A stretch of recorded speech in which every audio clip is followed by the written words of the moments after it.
네. 정말 앞으로는 살아내게 하는 세상이 아니라 정말 살고 싶은 세상이 돼야 할 것 같다는 생각이 드네요. 네, 박능우 보건복지부 장관께서 대답을 해주셨고요.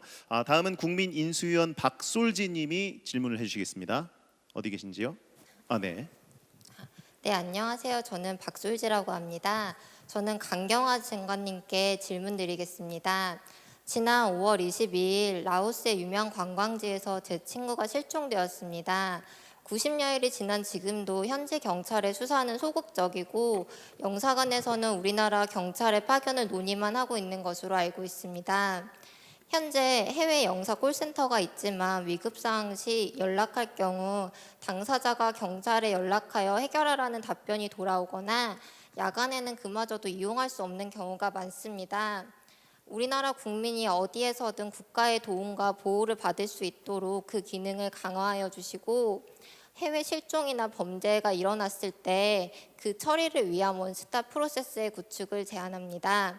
안팎으로 보호받는 나라가 될 수 있도록 도와주세요. 감사합니다. 네. 강 장관님. 네, 박솔지 양 그 질문 감사합니다. 친구분께서 라오스 여행 중에 실종된 지 3개월이 되었습니다만 아직 그 소재가 파악되지 않고 있어서 저희로서도 참 안타깝습니다. 가뜩이나 저도 같은 연령의 딸을 둔 엄마로서는 더욱더 안타깝습니다. 네. 그 실종 신고를 친구분이 묵었던 호텔 측으로부터 받았는데요. 그 직후 저희는 라오스 당국에게 그 적극적인 수사를 하도록 계속 독려를 하고 있습니다. 그리고 가족분들에 대한 영사 조력에도 최대한으로 노력하고 있습니다. 저희 경찰 조사관도 파견하는 제안을 라오스 측에 했습니다만 라오스 당국은 최대한으로 노력하고 있고 그러니까 현지 수사 당국에 맡겨달라 하는 답을 지금까지 유지하고 있습니다.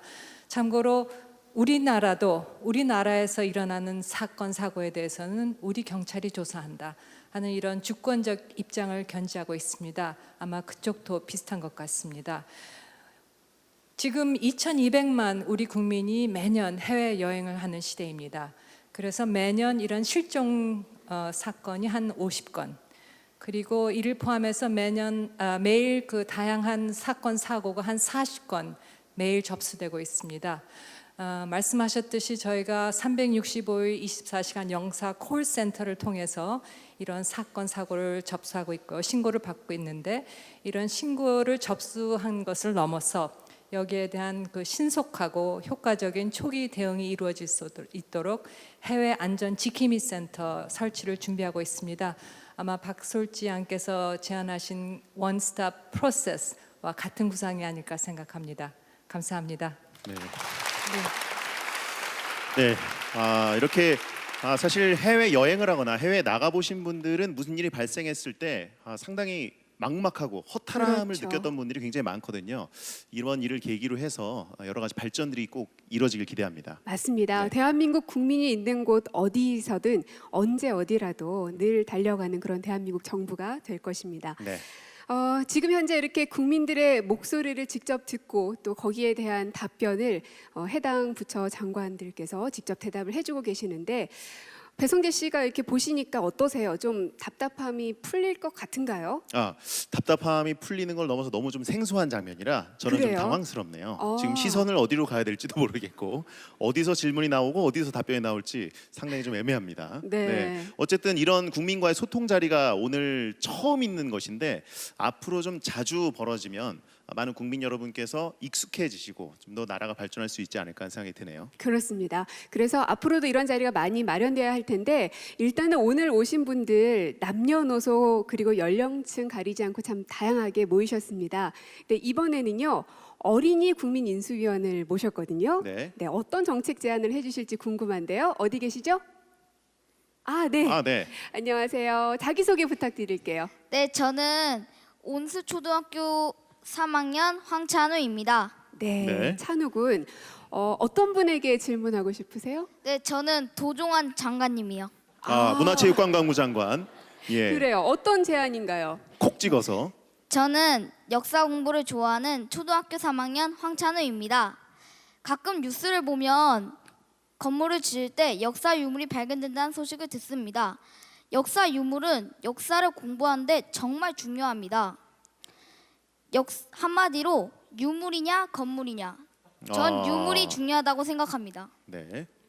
역사 유물이 발견된 곳에는 건물을 짓지 못하게 해서 역사 공부를 더 잘할 수 있게 도와주시기 바랍니다. 감사합니다. 아, 네, 네. 감사합니다.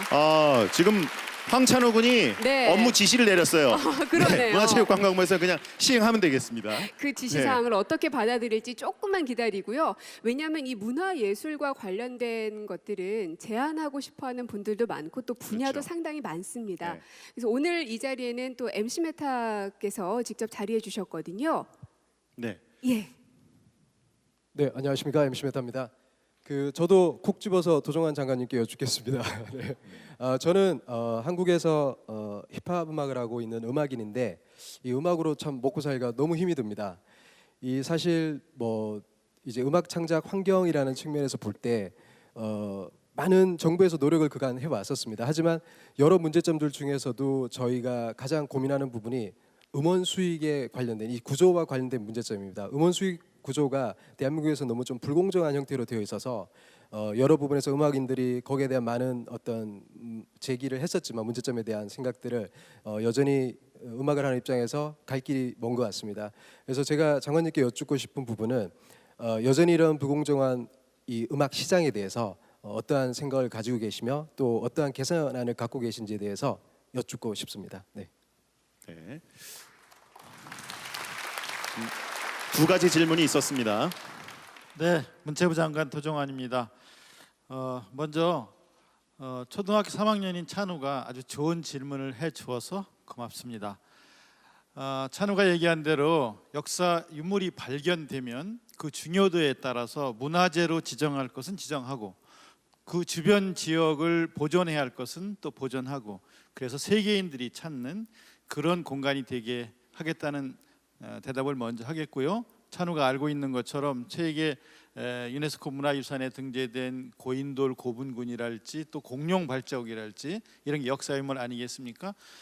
이런 곳을 사람들이 찾아오고 또 공부하고 그리고 길이길이 남길 수 있는 유산으로 그렇게 보존하겠다는 말씀을 드리겠고요. 좋은 질문 해준 초등학교 3학년 찬우에게 여러분 박수 한 번 더 보내주시면 고맙겠습니다.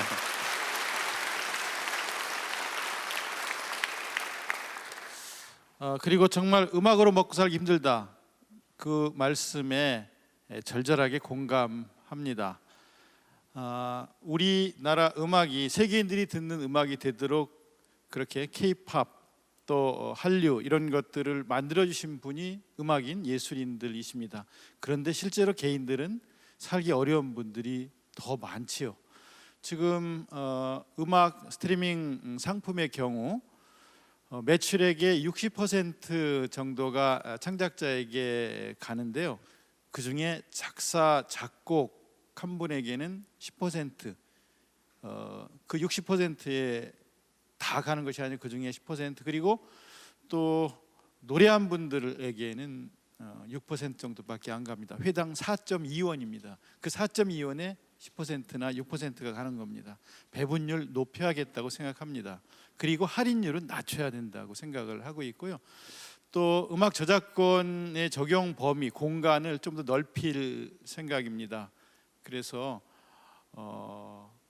헬스클럽이라든가 체력단련장 또 50제곱미터 이상의 커피 전문점이라든가 호프집 이런 데도 최소한의 저작권이 보장될 수 있는 공간으로 확대하겠다는 말씀을 드리고요. 그리고 공연장, 음악 공연장이나 연극 공연장 이런 데 찾아가시는 분 또 책을 구입하시는 분들 100만 원 한도 내에서 30%의 소득공제 이런 것들도 지금 정부가 준비하고 있다는 말씀을 드리고요. 최소한의 기초적인 생활이 보장될 수 있도록 하기 위해서 예술노동의 특성을 인정한 고용보험 제도를 설계하고 있다는 말씀을 드리겠습니다. 이것만 갖고도 부족하지만 그래도 문재인 정부는 예술인들을 위한 최소한의 창작 안전망을 구축하기 위해서 노력하겠다는 말씀을 드리겠습니다. 고맙습니다. 네, 스트리밍을 통해서 우리가 음악을 아주 쉽게 편하게 듣고 있긴 합니다만 1차 창작자에게 얼마가 돌아가느냐를 많이 생각하진 않았던 것 같거든요. 네. 정책을 통해서 그분들을 뒷받침할 수 있는 대책들이 나오길 기대하겠습니다. 그렇습니다. 그분들께서 편안한 삶을 유지하셔야 저희들도 아름다운 음악을 많이 향유할 수 있을 테니까요. 그렇죠. 그리고 찬우 군의 질문하는 모습을 보면서 사실 그 옆에 앉아 계신 어머니께서 더 뿌듯한 표정을 지으셨는데 배성재 씨도 어렸을 때 저렇게 똘망똘망하게 질문도 잘하고 그랬나요? 딱 저의 어렸을 때 모습을 보는 것 같습니다. 딱 저 딱인가요? 정도였습니다. 딱? 그러다 아. 보니까 아나운서가 됐고요. 그래요. 그럼 예. 오늘도 얼마나 그 적재적소에 딱 맞는 질문을 하는지 보겠습니다. 네. 뭐 정책이나 제안 하나 좀 해주시죠. 저는 사실 광화문 1번가에 관심이 많아서 네. 여러 가지 정책 제안들을 하고 있었는데 그 중에서 제가 딱 필요했던 것을 중복해서 제안한 분들이 굉장히 많았습니다. 새로운 네. 게 아니라 이미 누가 하셨군요. 예. 하지만 그게 해결이 안 되니까 중복돼서 제안할 수밖에 없었고요. 특히 그 질문을 멀리 해외에서 보내주신 분이 계십니다. 네. 국민인수위원 유지혜님이 아일랜드에서 영상으로 보내주셨거든요. 화면으로 만나보시죠. 안녕하세요. 저는 아일랜드 더블린에 살고 있는 유지혜라고 합니다. 저는 외국에 살면서 한국 인터넷 웹사이트가 사용이 불편하다는 점을 자주 느끼고 있습니다. 인터넷으로 한국 은행 업무를 볼 때나 한국 쇼핑몰을 이용할 때, 그리고 심지어 정부 관련 공공기관 등의 웹사이트조차 접속을 하려면 수많은 보안 프로그램을 설치해야 하고 본인 인증 절차마저 아이핀이나 제 명의로 낸 신용카드 또는 휴대전화 번호 등의 정보를 요구하고 있습니다. 보안이라는 명목으로 국민 개인 정보를 요구하고 수많은 액티브엑스를 설치하게 하여 꼭 필요한 업무에 차질을 주는 것은 비효율적일 뿐 아니라 옳지 않다고 생각합니다. 우리 정부에서도 공공기관 웹사이트 보안 정책 개선을 통해 국민이 좀 더 사용하기 편리한 환경을 만들어 주셨으면 합니다. 감사합니다. 네. 이 갈수록 그 인터넷 환경에 노출되어 있는 사람들이 많고 또 이용하시는 분도 많다 보니 여기에 대한 제안도 물론 많았습니다. 네. 답변을 누구에게 들으면 좋을지 모르겠네요. 예, 우리 하승창 사회혁신수석. 네, 제가 드리겠습니다. 배성재 아나운서님도 불편하신 요 제안 하시려고 하셨다는 그렇습니다. 거죠? 이게 스트레스가 네. 너무 심해가지고 네. 많은 분들이 이것 때문에 건강이 안 좋아진다는 분들도 네. 있거든요. 여기 계신 많은 분들이 아마 비슷한 마음이실 거고 저도 마찬가지인데요. 네. 그러나 이 액티브엑스를 없애겠다는 이야기는 꽤 오래전부터 있었고 또 전임 정부에서도 있었습니다. 아시겠지만 저희가 불편한 것이지만 이것이 보안과 관계가 있다고 해서 다들 견뎌야 되는가 보다 이런 생각들이 좀 있었던 것도 사실인데요. 그런데 거꾸로 오히려 보안에 더 노출되어 있는 프로그램이다라고 그렇죠. 네. 하는 이야기도 많이 있었습니다. 그래서 왜 그런가 하고 보면 이게 기술이 표준화돼 있어가지고 아마 그런 문제들이 발생한 것인데 그러면 없애는 것도 쉽지 않을까 이렇게 생각하기 쉬운데 그럴까 하고 들여다봤더니 꼭 그렇지는 않더라고요. 왜냐하면 기술 표준화되어 있다 보니까 너무 많은 곳에서 익숙하게 사용하고 있어서 한 번에 걷어내기가 참 어렵습니다. 그래서 그것을 걷어내는 속도와 방법, 과정 이런 것들이 좀 충분히 논의될 필요가 있겠다 이런 생각이 들고요. 또 무엇보다 이 기술이 표준화되어 있는 보안 솔루션이라고 하는 것은 오히려 저희 보안 산업의 발전을 가로막는 것이기도 하거든요. 그러니까 액티브엑스를 없앤다라고 하는 것은 또 한편으로는 저희 보안 산업의 발전을 위해서도 반드시 필요하기 때문에 더 다양한 보안 솔루션이 발전할 수 있는 생태계를 만들어내는 정책과 함께 할 때 잘 이 프로그램이 작동할 수 있지 않을까. 이 제안이 실제로 실현되고 잘 구현될 수 있지 않을까 이렇게 생각하고요. 그 과정들을 전문가나 개발자 그리고 관련 부처하고 잘 협의해서 만들어내서 가능한 빠른 시일 안에 여러분들이 불편하지 않도록 만들어 드리겠다는 약속을 다시 한번 드립니다. 고맙습니다. 네. 네, 감사합니다. 그날이 좀 빨리 왔으면 좋겠네요, 정말. 네. 인터넷을 할 때마다, 모바일을 이용할 때마다 스트레스가 너무 심합니다. 네. 자, 하승창 사회혁신수석 감사드리고요. 이번엔 네. 국민인수위원 최혁재님이 제안을 해주시겠습니다. 네. 저는 위례신도시에 살고 있는 최혁재입니다. 행안부 김부겸 장관님께 질문드리겠습니다. 위례신도시는 반경 1.5km 정도의 신도시인데요. 이곳을 하남, 성남, 송파 3개 지자체에서 관리하고 있습니다. 그러다 보니 문제가 생기는데 송파에서 응급 환자가 발생해서 119에 신고를 하면 1.5km 떨어진 성남에서 출동해서 조치를 해주시면 훨씬 빠를 텐데 오히려 거리가 훨씬 먼 송파에서 정체구역을 지나서 이렇게 지금 진행이 되고 있는 실정입니다. 게다가 각 지자체마다 위례 신도시 안에 도서관이나 치안센터 등의 주민 편익 시설을 설치하려고 합니다. 그런데 경우에 따라 각 지자체 이런 시설들이 1km도 안 되는 거리에 위치해 있다는 거죠. 행정구역을 이유로 중복되는 시설로 인한 예산 낭비가 아닌 실제로 주민에게 필요한 시설을 제대로 만들고 지역 차별 없이 이용해야 한다고 생각합니다. 집 앞에서 쓰레기 봉투를 살 수 없는 도시, 집 앞에 학교를 보낼 수 없는 도시, 가장 큰 문제는 이러한 협의조차 제대로 되지 않는다는 것이 가장 큰 문제입니다. 이들 지역에 대한 장관님의 계획을 듣고 싶습니다. 네, 많이 답답하셨던 것 같습니다. 네. 예, 행정안전부 장관 김부겸입니다. 지금 선생님이 질문하신 내용들이 여기저기서 참 많이 저희들이 지적을 받고 있습니다. 우선 위례 신도시 입주는 다 끝났나요? 어떻습니까? 진행 중이죠. 위례 신도시뿐 아니라 충남도청 이전 지역, 또 경북도청 이전 지역 혹은 혁신도시 지역에서 이런 문제가 많이 발생합니다. 우선 지적해 주신 대로 소방이라든가 이 경찰은 우선 응원제도라는 게 있어서 가까운 데서 출동할 수 있도록 그런 시스템이 다 갖춰져 있습니다. 그런데 혹시 위례 신도시 지역에서 그런 문제가 있었다면 제가 점검을 해보겠다는 약속을 드립니다. 그리고 아까 지적하신 대로 그 여러 가지 행정구역과 생활권역이 불일치함으로써 발생하는 문제점이 있는데요. 그중에 이제 아까 도서관 예를 들으셨습니다만은 요 세 도시가 협력만 하면 얼마든지 조금 좋은 도서관을 하나 지을 수 있을 텐데 각자 조그마한 도서관을 지을 수밖에 없는 이런 문제.